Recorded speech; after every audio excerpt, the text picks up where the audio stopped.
what is your feeling on you got to emotions? What is your feeling on young emotions when it comes to like males?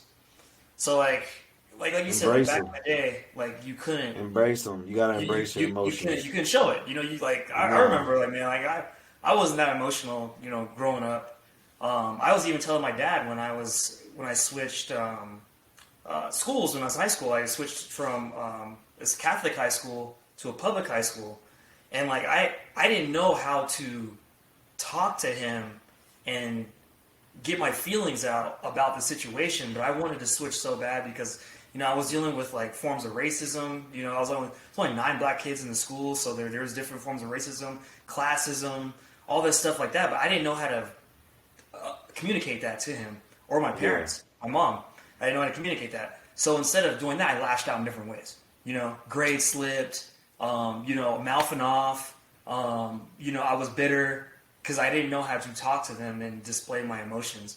Um, do you think, like nowadays with a modern day kid, that we should be putting more emphasis on emotions? Absolutely. I mean, Mm-hmm. they and like absolutely, and they need to learn, and I say boys and girls, Mm-hmm. because I would say girls I work with now, they're tough. They here you might see some crying. That's anger though. Yeah. That's just frustration. They're at that tipping point. Boys and girls, I mean, they need to understand and not be afraid of their emotions. It's okay to cry. I tell boys that all the time. It's one of my favorite things to tell a little teenage boy. Mm-hmm. It's all right to cry, bro. You can cry. Let it out. Let it out. And you'll see everyone. I'll see a tear, and that I'll see one. And every once in a while, I get a kid that shows me the waterworks, and they let it all come out. And I'm like, bro, don't you just feel better? Right. Like, and it's kind of crazy. I've had kids tell me like, "Oh, you're the first person to tell me it's okay to cry." Mm-hmm. I mean, and these are anywhere from kids from anywhere from 12 to I would say 19 years old, Yeah. right? And they're just like, "Yo, Mister, you're the first one to like tell me it's okay to cry or sit here and listen to like why." Um, and just let them be vulnerable. And in order to do that, we have to show that, Yes. right? I let my kids know, like, well, if I gotta cry, I'm gonna let it out. I'm gonna cry. You know what I'm saying? Like, if I need to cry, it's gonna come out. I You don't see me cry. cry. Yeah, hell yeah. This dude was crying for because we lost a championship, and he over there giving a speech, and he started crying in front of the kids and shit. Then the kids start crying. They didn't know what the fuck to do. They all just like, damn, we fucked up. We didn't win the championship. We should have won it. Now this dude crying, and I'm just looking at him, and my other coaches is like, yo, this dude really crying right now. And I was like, yo, let him do his thug thizzle. He's out here. He's showing emotions. He's being vulnerable, and I mean, a handful of them boys started crying, and they didn't even. I don't even think they knew why. They Right. just felt the authenticity and the Mm-hmm. vulnerability, so it made them feel vulnerable and feel okay. Because I know it hurting. Internally, they were pissed. They wanted to win, Mm-hmm. but I think it was nice for them to be able to cry and just show like I'm sad Right. instead of being all like, oh, no, you're not mad, bro. Like, you're not mad about this. You're sad, dude. Those Mm-hmm. are two different feelings. Sad and mad are not the same. And it's okay to be sad. But yeah, shout out to you for crying in front of all these boys. I Yeah, feel. man. It's more like too like you when you put in like 'cause we were putting in hard work, man, and like those guys like the way like we started and the where they finished, like the growth, and Oh like yeah.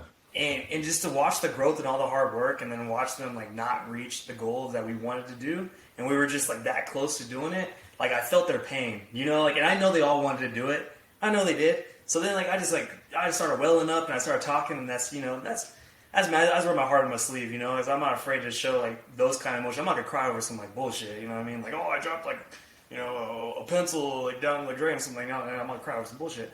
But like I am gonna cry when I see like young men who like worked their asses off for like weeks, grinded for us, did everything that we told them to do, and then they didn't reach their goal, and that's what like made me like the saddest part. I don't know if you saw a video. There's a video of this like karate instructor, and like he's working with young like black kids, and this black kid can't punch through like this wooden block, and this kid starts crying, and he's like, the karate instructor's like, what are you crying for? And then he's like, I don't know. He didn't know how to, give out his emotions. And he's like, are you angry? And does it make you mad? You know? And so like, Yeah. the kid was like, yeah, I can't do it. I can't do it. And he's like, hey, like, here's what I want you to do. Like, I want you to put like all that anger and all that frustration. And I want you to just try to hit this. And it's okay to cry. I want you to start crying right now. Start crying. So this kid's bawling and he's trying to hit this thing. And then finally he does it. But like, this instructor was doing his best to try to make sure that these kids show their emotions, because a lot of these kids came from like, that background, like they always had to go through the struggle, like either, single mom is working her ass off, trying to put food on the table for the kid, and like, they have no father figure. The karate instructor is a father figure. So he's trying to tell them, it's like, man, it's okay to let this emotion out. I'll send it to you. I'll look it up and send it to you. It's amazing, but emotions are so crucial, especially with young girls. Man, you're gonna figure that out too. That's gonna be something that you're gonna have to navigate, and I think you're gonna navigate very well now that you're Yeah. something like that. That's gonna be crazy. Yeah, I've had a little, like I said, I've had some practice. You know what I mean? Obviously, with other in a profession or just working with other people's kids. Girls can be tough. Girls can be tough, but they're also more. They engage more in that type of conversation. Boys can be hard. I remember one time I was like back. This was back when I was in Chicago. Did a social emotional group, and I was like, yo, I want to talk to just only boys without fathers. So all we're talking to fathers. So I found my kids. I had like 10 kids who volunteered to like, all right, fuck it, I'm gonna do it with you. They're all high school, and that was probably one of the best experiences I've ever had of running my own social emotional learning group that I created. I wrote the curriculum. I framed it all out. I didn't bite anybody's shit. I didn't use any pre-made. I just did it off the top of my head. Experiences of not having my father around, and just kind of generalized it for it to make sense to everyone else. And it was beautiful. And the crazy thing was, people were tripping out because I had a white kid in there. Everyone expected it just to be all black and brown boys, and I had a white boy in there. And it was like the biggest deal because supposedly, I guess it's taboo in like the white community to like acknowledge the fact that your father's not around. I feel like in our community, right, black and brown community, it's kind of like the norm, unfortunately. Yeah. So that was just a dope moment. Like that was, man, I can like remember a time where we're just all sitting there, and I got these tough ass boys looking at me, all with tears in their eyes, and they're just listening and they're sharing with each other, and they started bonding. Like some of them knew each other already, but no one knew this white kid. No one knew this white kid at all. And by the end, they were all like, it was beautiful, man. They were all homies. They were all talking, and they were just like, yo, it was cool to actually talk to other people who experience this, like who doesn't have that. And I would tell everyone who's listening right now, the number one issue I see in my years of experience as an educator and working with youth, the negative impacts of children who do not have a consistent father in their life. Yes. More than anything else, dude. More than anything else, that is the number one thing. And girls and boys who are fatherless are the ones who have the hardest time just growing up. Agreed. It is terrible. It bad, like significantly different, dude. And whether they're not there because they're just totally gone, whether they, unfortunately maybe passed away and they're no longer there. I would say even worse when they are alive and they choose not to be there. Like that's a tough pill to swallow, man. And these kids, like I said, man, most kids I've ever interacted with, regardless of where we're at. And this goes rural, inner city, suburban, anywhere. It doesn't matter. Dude, they have a hard time through their adolescence. Yeah. It's tough, man. And I'm saying like it's very common. That's usually one of my first questions, man. When I see kids who are always in trouble or always doing something, they're always on my radar. I'm like, yo, where's your father at? It's always jail. He's dead. He don't want to be here. I don't know. I don't know him. I don't know who he is. Like it is. It's kind of. It's sad, and it's just. And that just kind of like again just feeds into why this is so important, because we are huge influencers in our children's lives, man, and we can. Our presence alone can. I mean, you see dads all the time, right? They do the bare minimum. They get the most love. Yeah. Right? Mom's busting her ass, and dad's just there doing, the standard shit and a little bit, and they always want to run a dad. Yeah. So imagine if you, like, just kind of stepped your game up a little bit more. Yeah. How much more your kid gets out of that interaction on a regular basis. Like, I don't think folks really realize how important. I don't think fathers realize how important they are. It's extremely important, man. Like, I think it's like imagine having the yin without the yang. Imagine having 50% of your ham, no burger. oh yeah. No, you're basically having like just like a Thanksgiving turkey with no sides. And sometimes the sides are the best, So, like, it's just, to me, like, because, man, what you brought up, too, is, like having, sons, and, like, one son is having the world, two-parent household, the other one's not. Like, I just wonder, like, man, like, dude, who knows how, like, he's turning out right now without a dad. So, like, stuff like that, man, like, you think of, and it's just like, fuck, man. Like, that's why every single day when I'm with Cairo, like, every single day, it's just balls to the wall. Like, it is, like, hardcore, like, I'm going to be the best parent I could be. Like, I'm, like, like, this is a gift. This second chance is a gift, and I'm going to take it. A lot of parents don't realize, like, what they have. Like, they take a lot of that stuff for granted. For me, I'm just embracing every single moment of it. Because, man, like, when I was in your position, doing that stuff too, when I had that males group, I had 16 different teenage males in there, all Hispanic. 90% of them didn't have dads in their life. 90%. So I'm asking myself, like, why is that? Like, why is that with melanated folk like us, Hispanic, Black, why is that our fathers are mostly not around? You know what I mean? I think a lot of times could be like family court. A lot of our kids are born in a wedlock.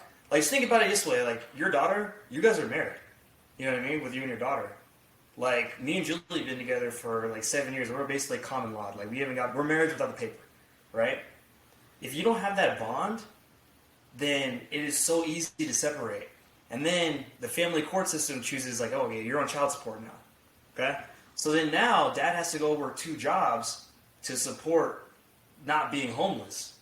So I think a lot of it has to do with, like, governmental stuff, like the way family court is set up, and how they're willing to split these families, even through divorces, how they split these families and they give mom more of the, like 70-80%. And then also I think, too, a lot of times it comes to dads are undervalued and appreciated, and they're not given a lot of the chance to actually parent a lot of these kids.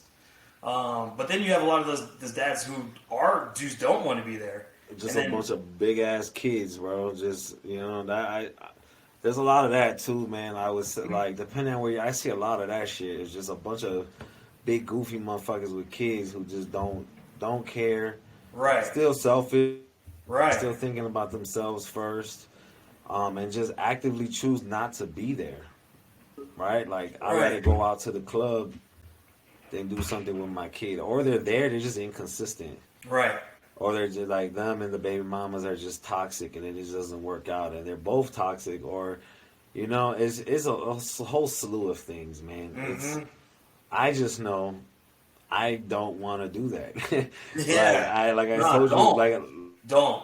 like Don't. I hit on the other day, like I can learn from non-examples. Right. You know what Don't. I mean? I know what I have seen enough positivity from folks. I've seen some great fathers in my life. Mm-hmm. You know what I'm saying? I've seen some great fathers where I'm just like, damn, like I want to be like you when I'm a dad. Like Mm-hmm. you, I want to do some of that. I want to take some of the shit that I see you do. I want to take that, and then I look at other mugs. I'm definitely never going to be like you. Right. And like, or I thought somebody was like cool as hell. I was like, oh, this dude cool as hell. Especially when I was younger, like, oh, this dude fly. He got all this shit. And then I find out you don't take care of your kids, Right. but you out here, like, you out here hanging out. You trying to go to the club. You trying to go to the bars. You trying to go to the club. You trying to chase girls, but your shorties are at home, not doing shit, ain't been nowhere, and like that is, I can't do that, bro. Like that is just an example. I don't want to do that. I have no interest in ever doing that shit. Like you said, I just want to be the best father I can. So when I'm older, my daughter sticks around to help me out when I need some help. Right. Right. And You know what I'm saying? Like if I man, need, we're gonna need it, man. We have yeah, that ass eventually. bag. Got that ass bag carrying that shit around. Yeah, I don't Help want. me I'm not out. trying to end up in, like my grandmother said, I ain't trying to end up in no nursing home. Right. You know, Right. but if I give you a reason, I'm gonna do it. You're like, you know what, Dad, you suck, bro. Just Right. figure it out. That's why. That's why I want to take care of my pops, man. Like I love that dude, and I just want to make sure I would be there for him. But yeah, man, just take it from me, dude. Take it from me, who like was one of those dads who wanted to be there, but like had some toxicity in his life, dude. Parents out there, listen. All you dads out there that do have an opportunity to be in your kid's life, go out there and do it, right? If you're dealing with some baby mama issues and baby mama drama, try your best to work it out. Try to do things. Make your money so you can go to the court system and you can fight that shit. Trust me.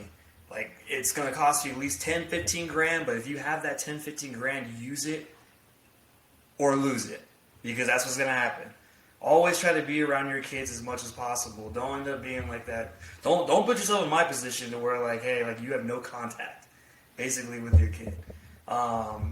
That's my word and tip of the day. There's a lot of things that like I sit there and I regret about, like, a long time ago. Definitely, like, there's some decisions I could have made that are better. But I was young and I had nobody to cancel this. So if you need some help with these issues, email us, contact us, and I will try to walk you through things that learning from the systems and the family court systems and everything that I'll walk you through that I wish I knew when I was like a young guy. Going through that process, because I would still be with my kid to this day if I knew the stuff that I knew now. I would never had any problems going through that process, but I got railroaded. I was in trouble, and there's a lot of mistakes that I made. I'll show all the accountability. There's definitely a lot of mistakes that I made and a lot of stuff that I could have done better. But in the end, though, like, you want that relationship. I would love to see my oldest son. I'd love to be there for him. But, when he's 18, everything's going to be set up for him, and I hated to do that. I'm a paycheck dad. Don't be a paycheck parent if you have the option not to be. Go out there and try to be the best father that you can. Learn from my mistakes. Learn from other people's mistakes. Email me. Call me. Shout me out. I will walk you through this process. Yeah, that's some real shit right there for you putting yourself out there on blast. I know we talked about that. I was like, you that right away? And you're like, hell yeah, let's do it. Like, it's a part of who I am. It's something I deal with as a father now. And I would assume that it's probably more on your mind now with Cairo around. And you're seeing like, fuck, I could have, I wish I had the opportunity to do that with my other shorty. every day I look at Cairo, I think about Bryant. I think about him every single time that I'm like around him because like I was like, man, I could have had those same moments with him. You know what I Yeah. mean? And then like I think about like him, like you said, man, like not having a father like in his life, like I think about like, dude, like all the stuff that like he's probably missed out on sports. He's probably missed out on oh the masculine stuff that you're not gonna get from mom. Like mom can do everything in the world for him, but he's not gonna be able to like hey, like this is how you like talk to women. This is how you keep that masculine frame when you're walking down the hallway. This is how you're gonna play sports, and we can go outside and like throw the ball around. Like we can go to baseball games, football games. We can go to events. We can do things. Go to the movies and watch Batman. Watch and like read comics together. Those kind of stuff that's what dads bring, and that's what I'm gonna bring to my son. But like that's the things that are unfortunate that I can't bring to him. So then I'm hoping that when he turns 18 and then like legally like there's more stuff that I can be involved in personally. I'm hoping that he can accept my apology and take like those like little like letters that I wrote like write like all the time just to say, hey man, like this is what's happening with my life. This is what happened. I hope he believes my story. I hope I'm as a father not tarnished in his eyes. But like I know it's gonna take a lot of accepting because there's gonna be a lot of emotions involved in it, and it's like, when, like, why weren't you here? And you only heard one side of the story, so like that's I think the hardest part is gonna try to be rebuilding that bridge, and then also too like rebuilding from like where he's gonna be at in his life. Like I don't know if he's gonna accept it, but hey, I'm gonna try. I'm gonna try to be there for him, and for all the other dads that are going through it, maybe you guys can give me some tips, and help me out through that process. 'Cause I know that's just going to be hard. It's going to be hard. So.